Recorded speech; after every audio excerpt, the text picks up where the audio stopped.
এখনও তোমাদের মধ্যে যারা ইংরাজি রাইটিং গ্রামার টেক্সচুয়াল কোশ্চেন নিয়ে সমস্যায় আছো যে কতদিনে আমাদের এটা শেষ হবে, কতদিন রিভিশনটা দিতে পারবো, সব চিন্তা দূর। আমি একটা সুন্দর উপায় এনেছি এবং বলছি, সেটা তোমরা ফলো করবা এবং এই সবটা তোমার খাতায় অবশ্যই টুকে নিবা। তোমাদের ইংলিশ টেক্সট বইয়ের মোট 8টা লেসনের মধ্যে 4টা গদ্য 4টা পদ্য আছে। আমি এমসিকিউ বাদে ওই বইয়ের যত কোশ্চেন আছে সব আমি সলভ করে দেবো, গ্রামার সহ।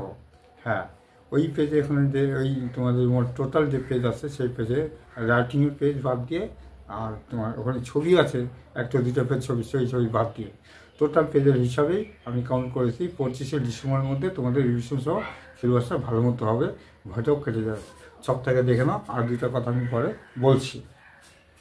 The best plan to complete English syllabus by revision within 25th December 2025.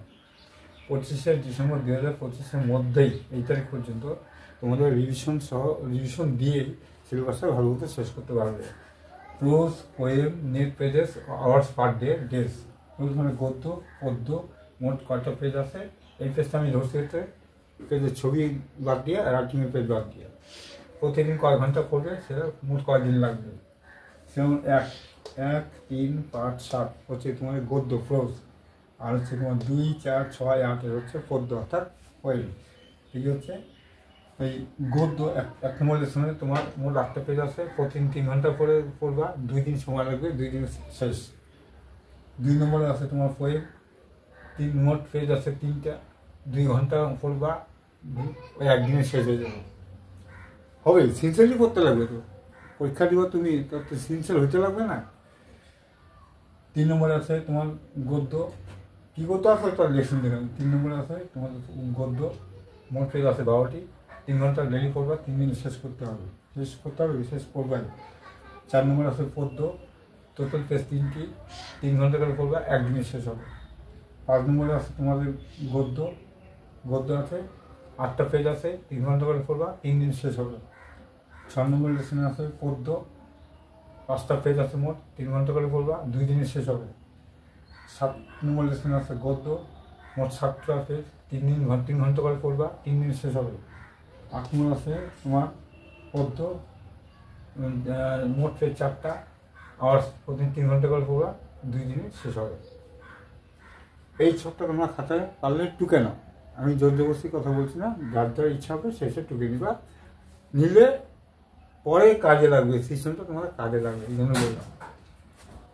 তো এই জন্য বলে মোট কতদিন হচ্ছে 17 দিনে শেষ হবে। আজকে আমি ভিডিওটা ছাড়বো আজকে 17, আজকে 7 তারিখ, 17, 17, 24, 25শে ডিসেম্বরে তোমাদের সিলেবাসটা শেষ হবে রিভিশন দিয়ে। এই যে তোমাদের যে আমি দিতে থাকবো টেস্টগুলো যে যা যা করাবো, তার সঙ্গে আমার রাইটিংটা চলবে। রাইটিংটা কী চলবে, আমি যেগুলো বলছি গুরুত্বপূর্ণ রাইটিং, সেগুলোই আমি আগে দিতে থাকবো। আর বইয়ের মধ্যে যে রাইটিংগুলো আছে সব তো আমি দিব না, ওখান থেকে দেখবো কোন কোন রাইটিং আমার কাছে গুরুত্বপূর্ণ, আমি সেই রাইটিংগুলোই কিন্তু করাবো। আর আমি এখন যেগুলো দিচ্ছি বইয়ের বার থেকে যে রাইটিংগুলো আমার মনে হচ্ছে এগুলো দেওয়া দরকার, কারণ বইয়ের রাইটিং যে থাকবে তার কোনো গ্যারান্টি নাই। আর বইয়ের মধ্যে থেকে যেটা থাকবে সেটা আমি আন্দাজ করে নিচ্ছি কোনটা কোনটা আসার সম্ভাবনা। ঠিক আছে, আর তোমরা তো সারা বছরের বইটা তো ঋণ দিয়ে আসছো, স্কুলে তো পড়ানো হয়েছে, যেখানে টিউশন যাও সেখানে পড়ছো, অতএব ভয়টা থাকার কিছু না। এটা আমি বললাম যে রিভিশনটা ভালো হবে। আর সবচেয়ে বড় মূল যে কথাটা বলি, পড়াটা থেকে এখন লেখাটা বেশি চালা যাবে, হাতের স্পিড, কারণ কি স্পেলিংটাও ঠিক হয়ে যাবে, হাতের লেখা স্পিড বাড়বে, হাতের লেখা যদি কারো খারাপ থাকে সেটাও সুন্দর হয়ে যাবে। ঠিক আছে, এই হচ্ছে আজকে আমার বলার দরকার ছিল, তা আমি এটা একটু বললাম, যাতে তোমাদের এটাকে ফলো করলে তোমাদের পড়ার যা হচ্ছিল তাকে আরও বেটার হোক। ঠিক আছে, আজকে এইটুকু থাকলো, এটা একটা সাজেশন দেওয়ার মতোই দিলাম, বাকিটা তোমরা এখন সবাই বোঝো ক্লিয়ার করলে কী করা যায়। ঠিক আছে, তোমার ভিডিওটা দেখতে থাকো আর কিছু নলেজ নিতে থাকো। যদি মনে করো যে এই নলেজটা ভালো লাগছে, যদি মনে হয় যে হ্যাঁ কাজে কাজ, তুমি তোমার প্রিয় বন্ধুদের কাছে একটু শেয়ার করতে পারো, তার যদি একটু উপকারে লাগে, ক্ষতি তো নাই। আজকের মতো এখানে রইল।